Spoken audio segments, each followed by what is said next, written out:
Welcome everybody to the We Can Do Better Conversations. This is episode 19, and today we'll be discussing ethical leadership with Yonason, Goldson and Tanya, Obeng.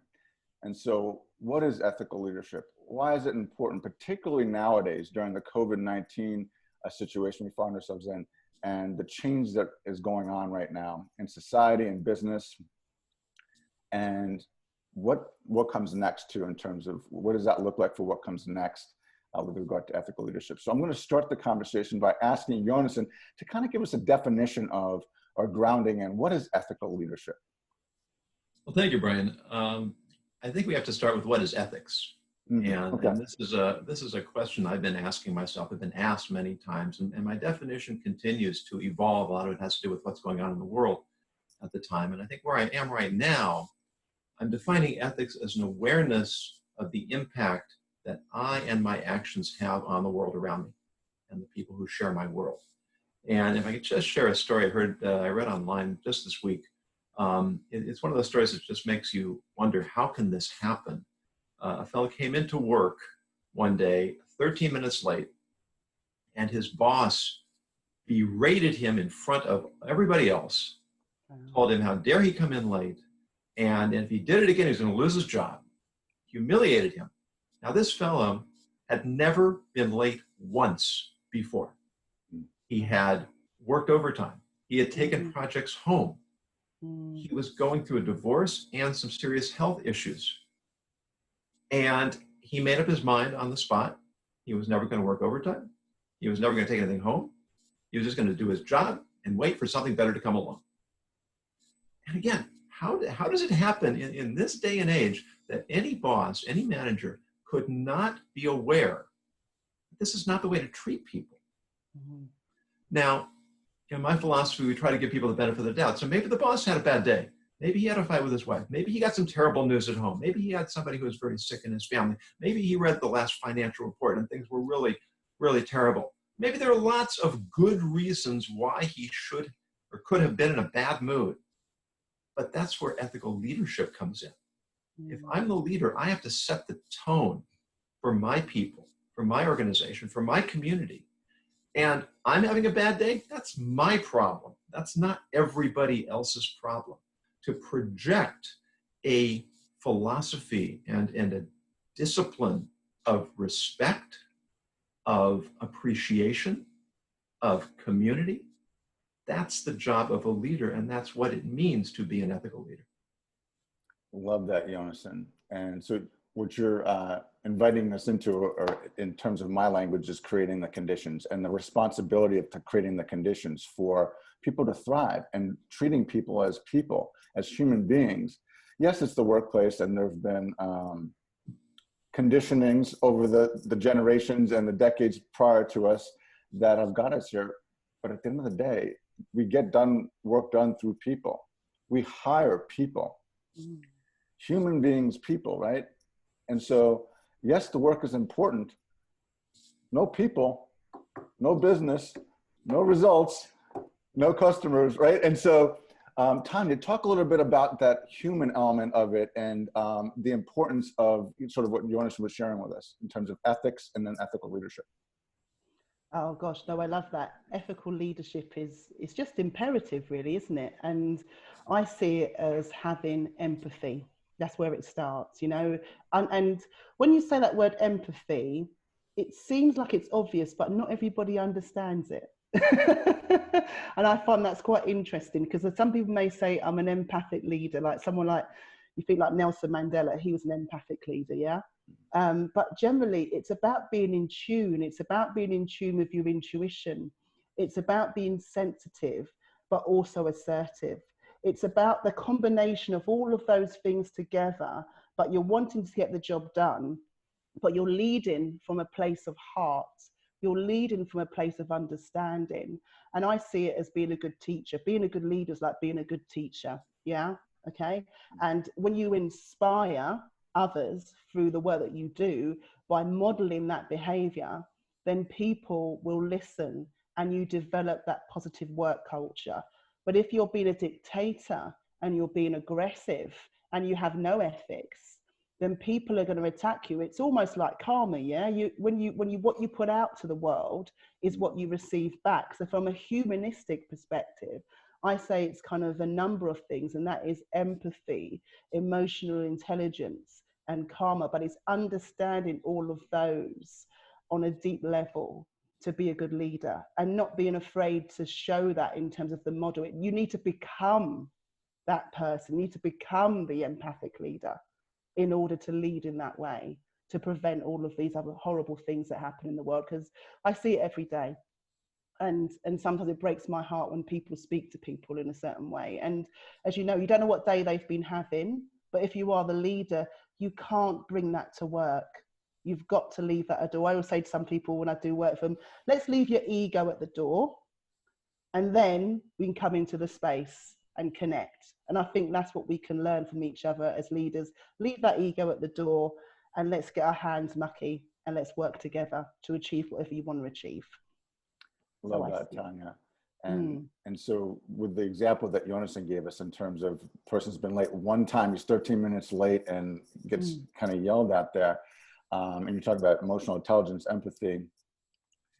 For me, it starts with awareness, right? Self-awareness. And so how are we going to be able to affect and create an environment where people feel valued and seen and heard, and embody an empathic leader or an ethical leader if we don't have self-awareness?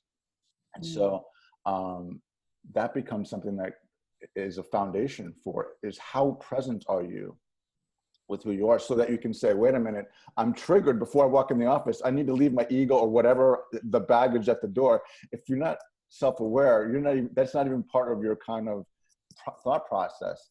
And so in terms of creating, or not creating so much, but becoming an ethical leader. Yonason, you were mentioning, and before our call, you had sort of an acronym for ethics, and give us some insight into that and how that might play into what we're talking about right now. Oh, sure. And speaking of acronyms, I've heard that EGO is an acronym for elbow God out. I love that. Love it. And we're not even talking really in a theological sense here, but the idea of God is there's something greater than myself to which I'm accountable. And when it's all about me, then anything goes. And that's what ethics is there to address. So the acronym that I've been working on also for quite a while, and been through a few incarnations, the E in ethics is empathy, as Tanya said. It has to start with an awareness, as you said, Brian, of other people, and to anticipate and project and understand how my actions will affect other people. That was our basic definition of ethics to start with. The T is trustworthiness, to be able to cultivate trust, which part of that is trusting other people. Micromanagement is, aside from being tremendously inefficient, it also is somewhat dehumanizing. If I don't trust my people to do their jobs, then why should they trust me to take responsibility for the enterprise of the community that we're part of? The H is humility. And that, Rick Warren says, humility is not thinking less of yourself, it's thinking about yourself less. It's the idea that there's always room for improvement. There's always another voice. There's always a possibility I'm wrong. I should listen and learn from everyone and everything around me. The I is inquisitiveness, that curiosity.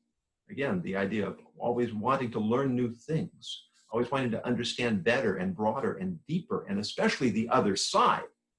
Because if I don't understand why people disagree with me or why people have other positions, then I really don't understand my position either. The C is courage, because doing the right thing can be hard and can carry a cost, and often does.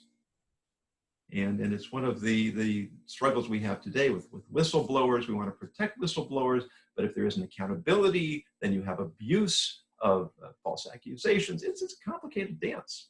So the courage to do what's right in spite of the consequences that may be awaiting me. And the S is self-discipline, because all this is hard work. And we have to continue to work on ourselves and develop all these qualities. When we put all this together, you end up not with a definition of ethics, but with a character development that creates an ethical person with an ethical mindset who is always looking to do the right thing, knowing that it's not always going to be easy, it's not going to be simple, we're not going to get it right all the time. But it's a commitment to discover what is the right course of action and to carry it through.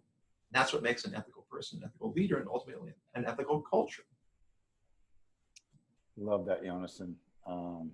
All those words in that acronym so meaningful to how we want to show up in the world if we want to embody ethical leadership. And so, Tanya, what comes up for you when you hear that description of ethics in that way, in terms of that acronym and those words?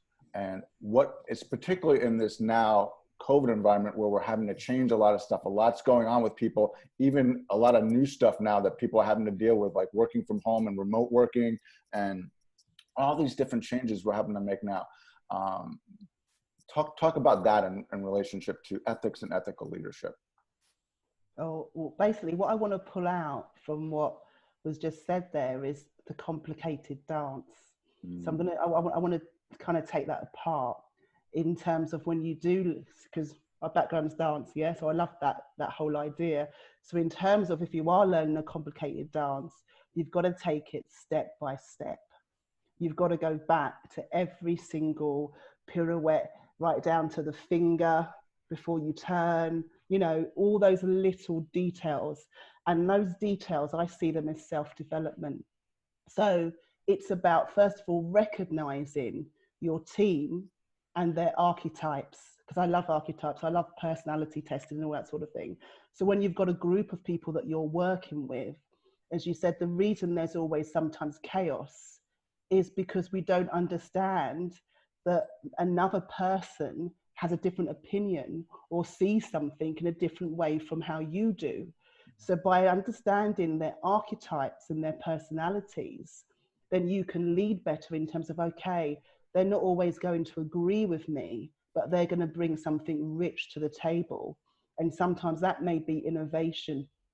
Or so for example, let's use the example of the mouse, yeah? And then you might have the mouse and the bear, let's say, in the room. So the bear may hibernate at times and then come out because he wants honey, yeah? And then you have the mouse that's always kind of flittering around, but also quite quiet. How you don't always know they're there. And you always have these different archetypes in the space. And once you can acknowledge them, you can learn from them. So it's almost like the diversity, let's say, as well.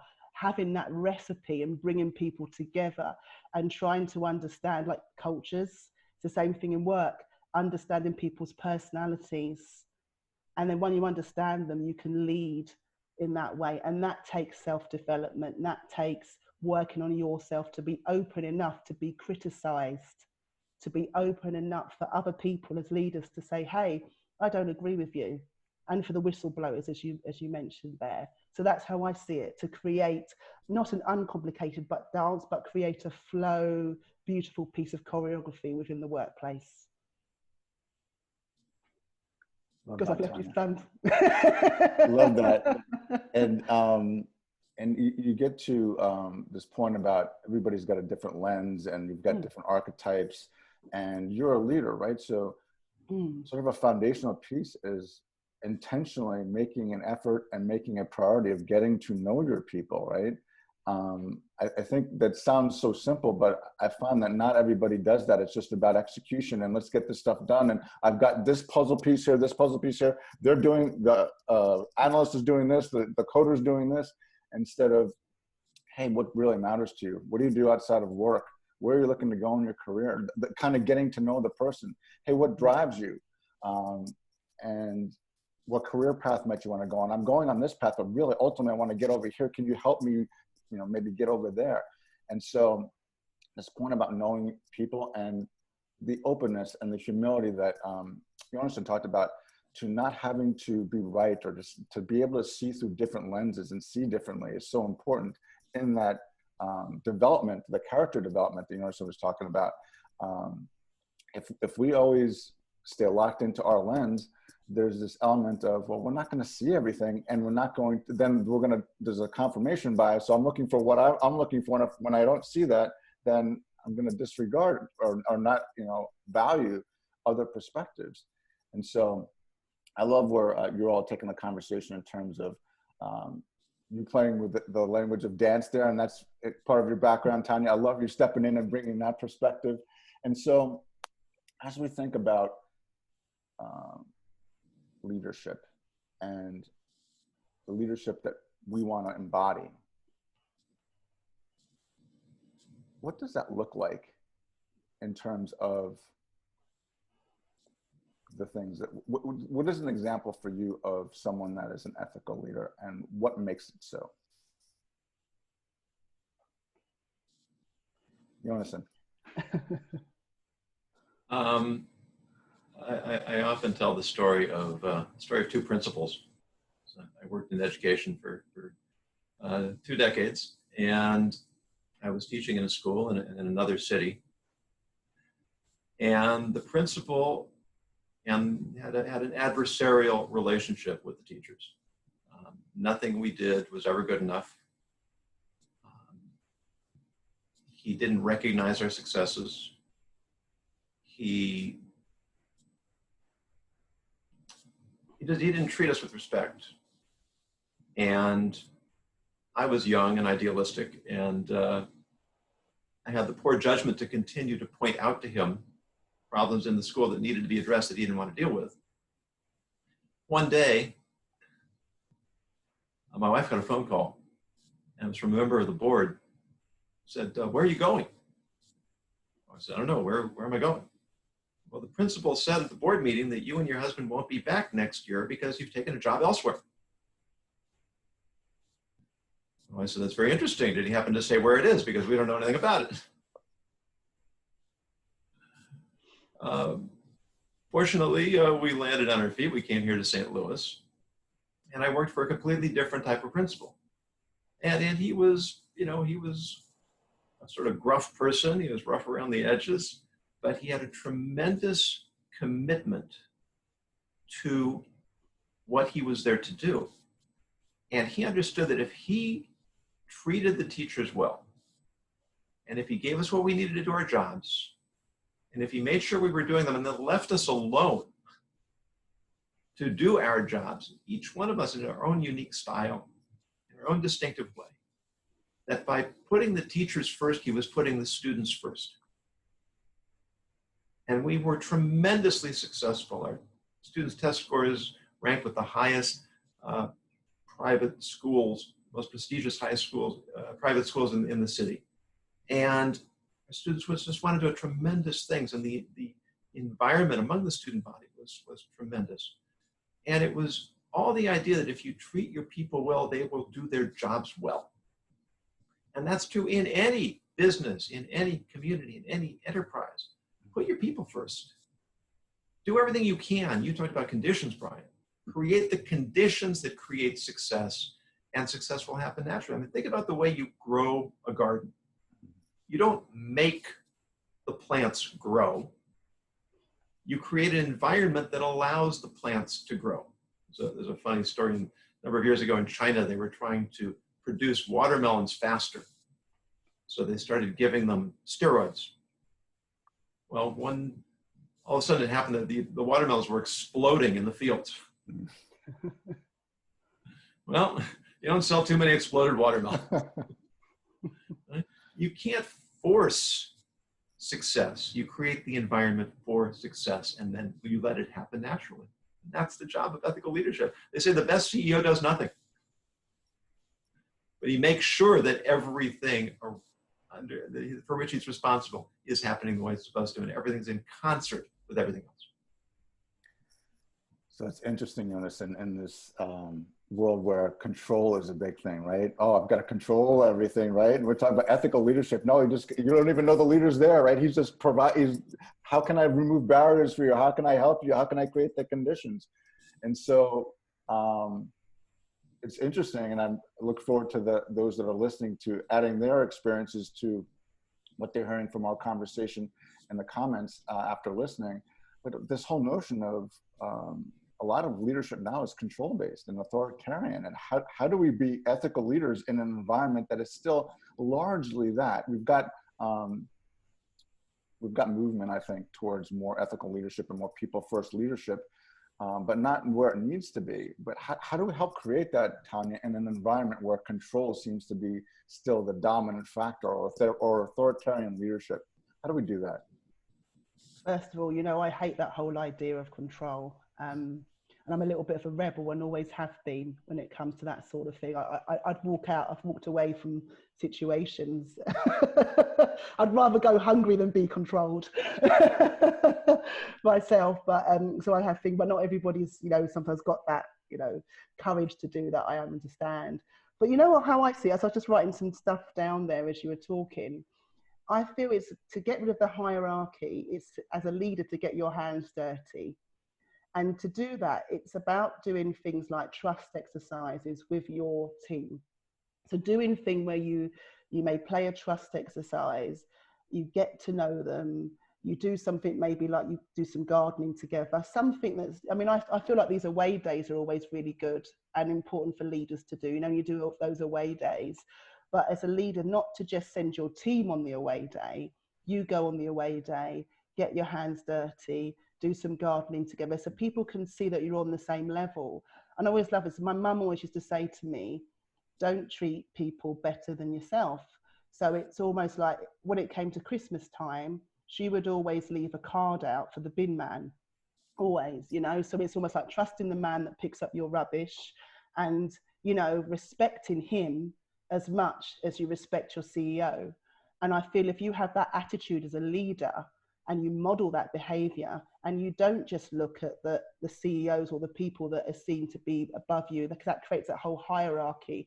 And that hierarchy is generally created by the system that's created within the work environment. So you have to change that work culture into, I know some people say, let's have a work of family. I don't like the idea of family, but the idea of family in a positive way, rather than, because we're not family, yeah, we're working.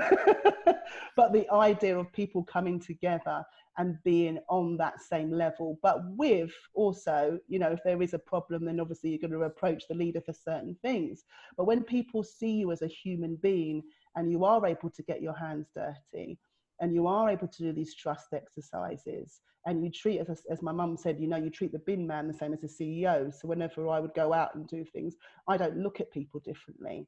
Yeah, you may be getting, if against some celebrities, you may be getting paid more than me, doesn't mean you're a better person than I am, do you know? And as long as you have that attitude within you, then you can really connect to people. But then that takes self-development, that takes self-growth, and it takes those steps to do it. And it's like what Carol Dweck says, it's a difference between having a fixed mindset in terms of the old-fashioned way of leading and seeing everything as black and white, to having a growth mindset or having a creative mindset where you're able to see all the different colors, you know, within the group, all the different experiences that you can have and all the different opportunities. So it's about opening yourself up to allow things to come towards you.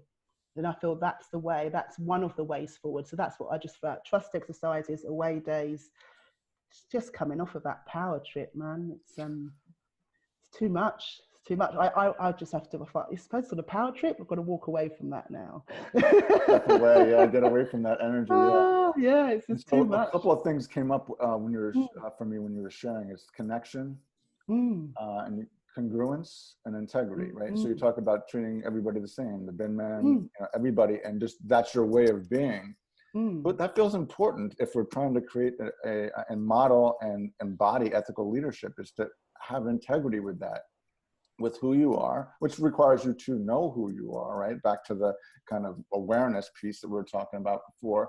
To be able to see the different colors like you were talking about, Tanya, and just value difference and understand different people from, yes, their backgrounds, but also what can they bring to the team, right? Maybe they were hired for X, but they have other skill sets, and how can we ask them, hey, how would you like to contribute? You may be hired to do X, you may be doing really well there, but you know, we have this sort of side project that we need someone with this skill set on.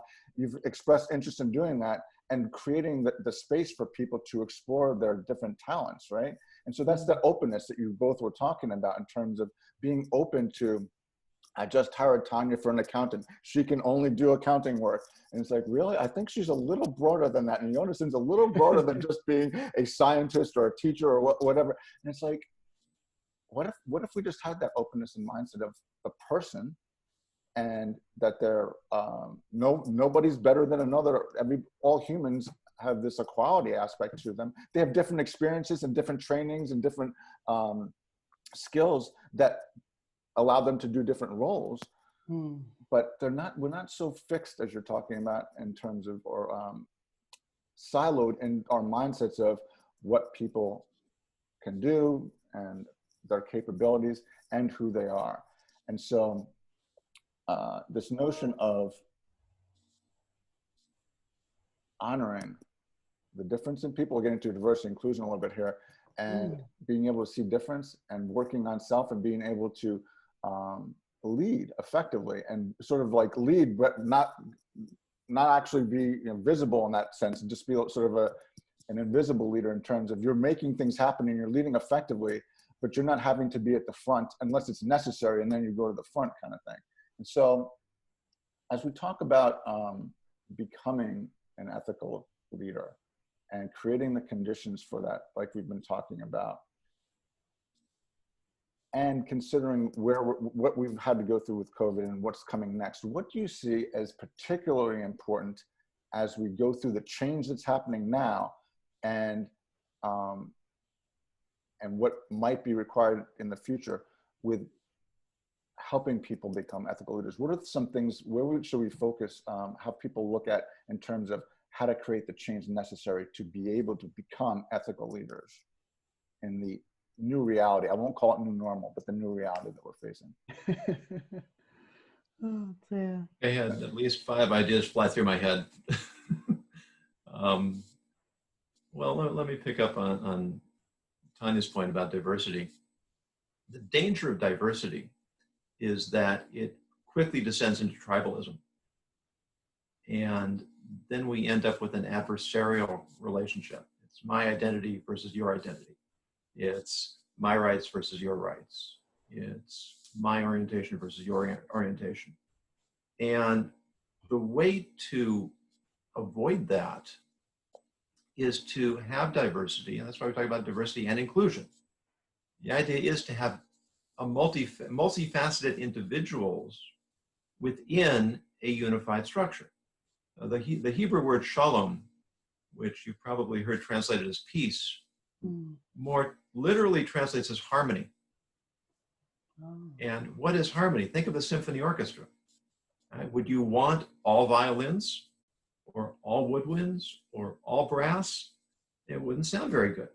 What makes a symphony is that you have these different pieces that make different sounds, playing different notes in different combinations that all blend together into a harmonious whole. We talk about integrity. Stephen Carter says integrity comes from the word integer. Integer is a whole number. You can't have integrity part-time. It doesn't work. It doesn't make sense. And so I like to go back to the model of yin and yang, which we have similar concept in Judaism, but everybody is more or less familiar with this concept. So the yang is masculine and rigid and outward directed and light and youthful, and the yin is feminine and passive and shadowy and flexible and mature. And every one of us has both of these elements within us. I wrote an article about this last year about how a good leader has to shift between a more masculine role, which is a more authoritarian role. There are times a leader has to be firm and has to issue orders, and a more feminine role, which is that being passive, giving up the power, or at least relinquishing the power, letting other people have more freedom. And in terms of the distinctions between our identities, recognizing that because we come from different points of view, we have different perspectives, we have different orientations, we have different mindsets, and that by having a communication, there's this story about Pixar that when they built their building or their campus, they put the bathrooms in the atrium so that everybody from every department would have to come to the same place. And people bumped into each other They bumped into people that they wouldn't have never spoken to if it hadn't been designed this way. And that led to all kinds of creativity and innovation, because people were, so it was an artificial device that brought people together in unexpected ways that were informal, that allowed them to understand each other, to talk to each other, to learn more about other people. And by learning more about other people, we can learn more about ourselves, and created a culture that was vibrant, in which there was creativity, there was respect, there was mutual appreciation, and it was created the kind of harmony that brings everyone together in a way where everyone is playing a role, everyone is heard, everyone feels appreciated and valued. That's, I think, the best definition of success. Love that, Yonason. Beautiful. And you talk about shalom and harmony, and I'm not sure I've experienced harmony in the workplace. Pockets maybe, but what an aspiration that we've created the conditions that that's possible. And the systems design that you talked about with Pixar, with the restrooms, so that, oh, everybody's going to have to come here. There's going to be integration and people getting to meet people they wouldn't otherwise. What a thoughtful way to look at the whole system of Pixar and the people of Pixar, and the whole, what are we trying to create together? Innovation, creativity, and how might that be possible if not everybody was siloed in their part of the world and we had, you know, restrooms there. We have it in a central place where everybody has to access, so there's community integration. Love that concept. Tanya, what comes up for you in terms of the question around the things that are most important as we look at the challenge we're facing now and going forward with creating and cultivating ethical leadership? Yeah, I was just writing some stuff down there actually, because I think there's a lot that's been learned since we've been in this COVID-19 situation. And though there's some, you know, there's been lots of deaths and there's been some horrible things that have happened, there's also been a lot of time for people to connect. And I just want to say, Yonason, I love your reference to the symphony and the orchestra and that, you know, coming together. And I just feel that is important. Like when you think about, you use music as an example, or dance or the arts as an example, because it's done so well in that way, isn't it? But during this COVID time, you can really see the difference between people who are naturally resourceful and people who are, I call this, there are some people out there who are the entitlement race. Yeah. Now, what I mean about that, this is a Tanya thing, okay? What I mean about the entitlement race is when you raise your child, or you've been raised to feel that you are better than, and people pick up after you. It's as simple as that. And some parents are at danger of that. It starts from a young child, you know. I see it in just within some of the parents within my community, when the child drops their coat on the floor, or the child just throws their stuff on the floor and doesn't pick it up. And the parent doesn't say, pick up your coat. As simple as that, you know. It's the way that you parent. It's actually allowing people to see we are all the same, and taking responsibility for yourself, and sometimes saying no to your child in terms of, you know, you can't have that. So what you had in COVID was you had everybody that was on the same playing field in some respect, because no one could go anywhere. So you can't fly off and have the footballer's lifestyle when you're going on 3 or 4 holidays a year, or whatever you choose to do. You're on the same level as a bin man that can't afford to do that. Yeah. So, but what you see, if you look at some people, is some people were able to cope because they were able to be resourceful with what they've got. So rather than having to think about material things, they were having to think about, how can we connect? What can we do together? So for example, I've been going out on walks. So I do a walk with my children, then we do a run. And we've really just connected every morning just by being out every single day during lockdown. Really early in the morning, we go out for our exercising together. And that has bonded us as a family. Yeah. So this whole idea of bonding and being resourceful. So for example, I love to do artwork. I couldn't buy my acrylic paints. So I realized I had charcoal in my cupboard for however long. So, so I started working with charcoal, and I haven't worked with charcoal since I was at school, but I had the charcoal and I thought, oh, this is really amazing.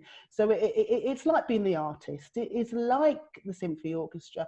It's like, okay, what do we have here that we can work with? And I feel this works within your business right now with COVID. It's how can we adapt? And that adaptability may be, okay, I've got to create an online program, or I'm going to reach out to this person, which I normally wouldn't talk to. So it's actually trying to think resourcefully rather than being demanding with this entitlement race, whereas because you can't have, I can't do this, I can't do that. So in some ways, I feel this pandemic has actually really helped people, or some people, to think about things in a different way and to find the joy within themselves and try to connect with their families a little bit more. And all those little aspects will help you to move your business forward, because you can learn things just by having a conversation with your child that triggers you to think, oh my God, maybe I need to be thinking about doing some more work with children, or maybe I need to be thinking about how I connect a little bit more with my grandparents because they're struggling. I'm going to do shopping for them. So all of these sorts of things are like ways of thinking where we're going back to humanity, we're going back to connection, we're going back to community. And I feel that is the way forward, because I know I live in London, and I can tell you now, in some ways, some people have lost a sense of community. And during the COVID, people were coming back together. And I feel that needs to be how we move forward in business. Yeah. Love that, Tanya. And what came up from you are two things that strike me for this entire conversation of how much we talked about the arts and music and symphony and dance. To me, dance, yes, dance. And there's an interdependence with that, right? There's an element of interdependence, and so artistry, interdependence, and this whole notion of ethical leadership. And you talk about the yin and the yang, Yonason. It's both all about me and not about me at all, in terms of how we create this ethical leadership. The first starts with me and looking inside myself in terms of self-awareness and noticing, oh, hey, wait a minute. Being able to notice my triggers. I need to leave my ego at the door, like we talked about at the beginning, and be able to kind of, whatever that baggage might be, because I need to show up in a way and create the conditions for people to flourish. So it means I have to have my stuff kind of in order in terms of how I show up, but also have to respect all the other people and their differences and what might be going on with them. So if someone shows up late for the first time in their entire career for 13 minutes, I don't jump down their throat. I get curious about, hey, what's happening with you right now? Instead of, kind of coming at them. So wonderful conversation. Thank you for you both. As we sort of wrap up here, I'm going to invite you both to share one takeaway that you would leave the listeners with among what we talked about, or just something with regard to ethical leadership that you'd like to leave them with as we exit the conversation today. So Yonason, I'll ask you to start. Well, I think we've really said it already, in the sense of broadening and deepening our relationships. Just to pick up on something you said, Tanya, that there's an irony in what we're going through right now, that the internet has made our interaction so superficial and so shallow. And now that we're cut off from physical connection, the internet is providing the opportunity for us to now work on deeper relationships. And conversations like this and communities, online communities like the ones that we belong to, are developing in a way that I don't think they were a couple of months ago. And so part of leadership is recognizing opportunity. And in the midst of a crisis, some people look at a crisis as disaster. Some people look at crisis as opportunity. And how do I respond? What is the lesson for me? In Jewish philosophy, we say that everything that happens to me is designed for me. So there's a whole pandemic going on. The whole world is shut down. All of this was created so that I could respond, so I could learn something about myself, that I can improve or change something about the way that I react and interact with the world. And so using the resource available to us, as you said, Tanya, go outside for a walk by yourself, with your family, connect with the people that are close to you, and then reach out to people who are distant to you to bring them in. We have the opportunity to learn about people, not the same people we talk to all the time, but different people from different perspectives. That's how we broaden ourselves. That's how we grow. And that's how we create a harmonious community. Awesome. Thank you, Yonason. Tanya. I think that's great. And I'm going to interpret that as finding the loophole in the contract, you know. And it's kind of what we're going through now, you know, and you're given a contract and you're like, oh my God, there's all these restrictions. Where's the loophole? The good entrepreneur finds that loophole and you work with it. And that's what's happening now within the COVID. So I'd say, look for those loopholes, look for those opportunities. Yes, online can be stressful at times, but it also can be remarkable. I mean, we wouldn't be doing this now. I wouldn't be talking to you, Brian and Yonason, if it wasn't for being online and making these connections.